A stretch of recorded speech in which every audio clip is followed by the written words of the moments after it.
অর্থ আত্মসাতের অভিযোগে সাবেক গভর্নর আতিউর সহ 23 জনের বিরুদ্ধে মামলা।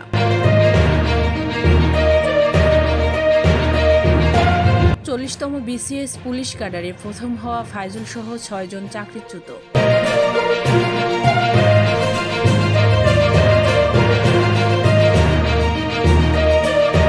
ভারতের পররাষ্ট্রমন্ত্রীকে ঢাকা সফরের আমন্ত্রণ পররাষ্ট্র উপদেষ্টার।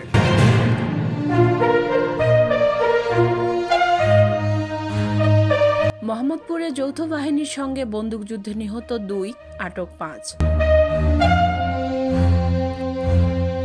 এসকে সুর ও তার পরিবারের ব্যাংক হিসাব ফ্রিজ এবং সম্পত্তি জব্দের নির্দেশ দিয়েছে আদালত।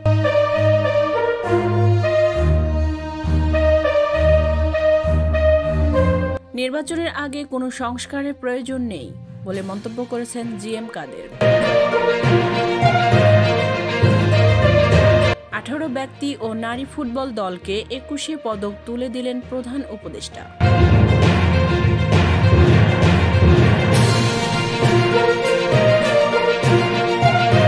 সতেরো বছর পর নিয়োগ পাচ্ছেন 27তম বিসিএস এর 1137 জন।